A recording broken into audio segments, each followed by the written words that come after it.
The Jaguars decided they played so well in London in week 4 that they decided to stay in week 5 and just have their game against Buffalo at Wembley Stadium. Again, Buffalo coming off an amazing victory against Miami. Offense looked amazing, shut out that very dynamic Miami Dolphins offense in week 4 with a 48-20 victory.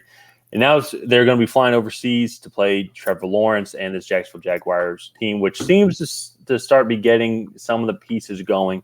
Still definitely some injuries that are concerning. Offensive line is a little weak, but the defense was high-flying against a interesting Falcons offense here, but just really kind of dominated the game from the get-go. Ryan, what are some of your expectations coming in this game? These international games, you've always said, it just kind of depends on who has the best playmakers. What are your overall entering this game?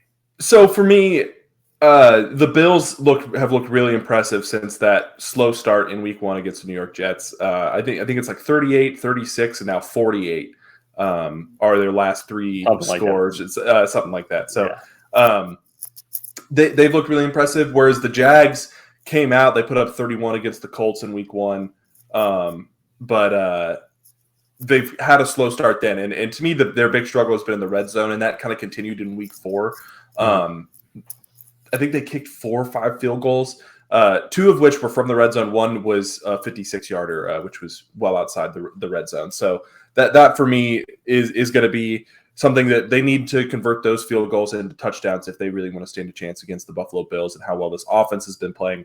But more specifically, one of the things that the Bills have done super well this year, and I just want to give you and I some props here, because for the past 2 seasons, we've been saying that the Bills need to have a better organized run game, right? Not Josh Allen gets a snap and scrambles and runs for 12 yards. Like, drop back, hand the ball off to James Cook, running downhill, and they've done that. They're averaging about 140 yards a game on the ground, which is just fantastic. James Cook is one of the top statistical running backs in the league. I think he's 2nd or 3rd in total rushing yards.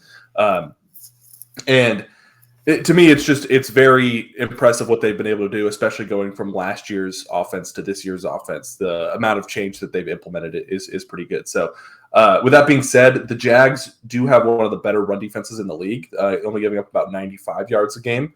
Mm-hmm. So it's going to be interesting to me how this matchup plays out. I think playmaker-wise, I usually say in international games and Thursday night games, it comes down to which team has more playmakers.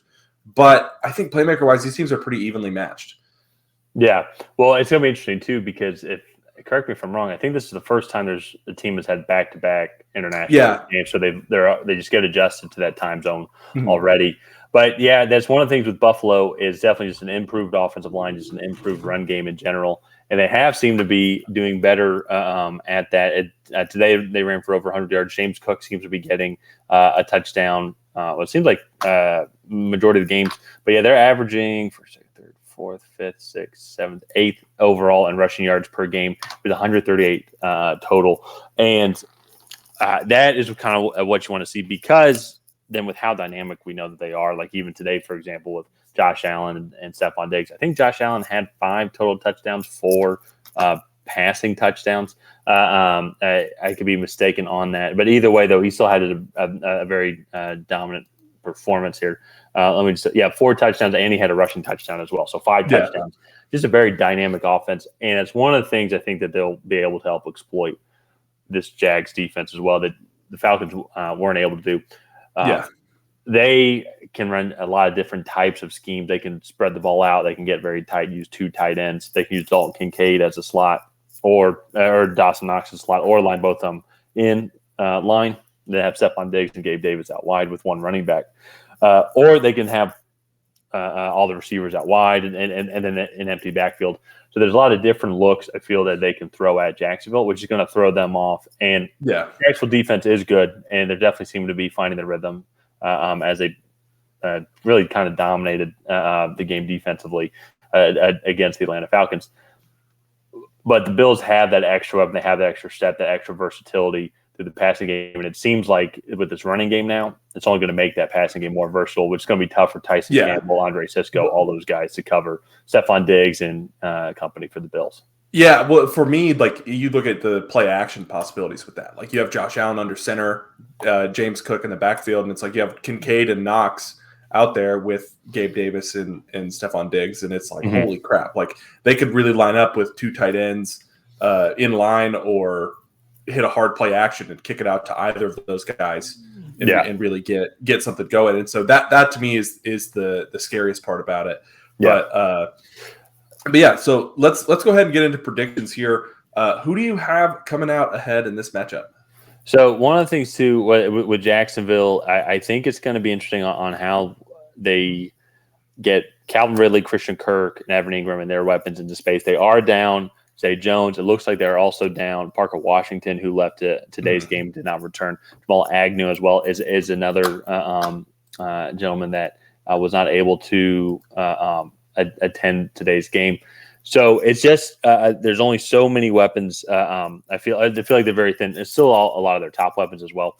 But and then on top of that too, injury wise, Buffalo. It looks like Tre'Davious White, by all reports, they need to confirm it with an MRI on Monday morning that he tore his Achilles. And that's going to be a big loss to that secondary as well. So it's going to be an interesting matchup here as some of the skill position players on Jacksonville's offense versus the Bills' defense are injured. But that being said, though, I think even though that they're traveling, I think that this Bills offense has found a stride and this offensive line has improved a lot with the running game. I think it's going to be too much to handle for Jacksonville, even though that they're already going to be used to the time zone. They're already going to be used to the adjustment.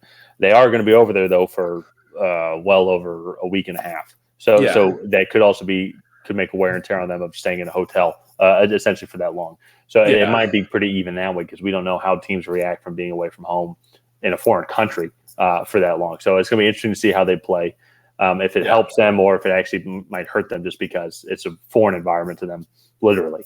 So with that, though, I think Josh Allen, I think he got rid of all of his bad throws in week 1, and this offense has really found a stride. I think they're going to come out, and I just think they're going to dominate that Jacksonville defense. Jacksonville's definitely going to be able to throw back some punches as well. I think they're going to find some creativity. I think it's going to be a fun international game, a lot more fun than today, even though I might be biased saying that. But I think it's going to be a 35-24 Buffalo victory. Yeah, I see. I really agree with that prediction. I just think the Bills they're going to be too dynamic for the Jaguars. Not that the Jaguars aren't dynamic in that sense.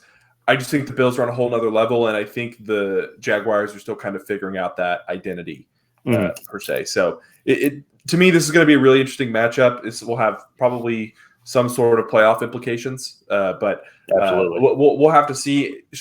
When you go overseas, that's a big time change, and it messes with a lot of things. So I'm curious to see the impact that it's going to have on this game. But let's go ahead and wrap this video up here. If you guys have not already, please go ahead and like and subscribe. Leave a comment down below on who you think is going to come out ahead in this matchup. Will it be the Buffalo Bills? Will it be the Jacksonville Jaguars? Let us know what you think. And on that, we will see you guys next time.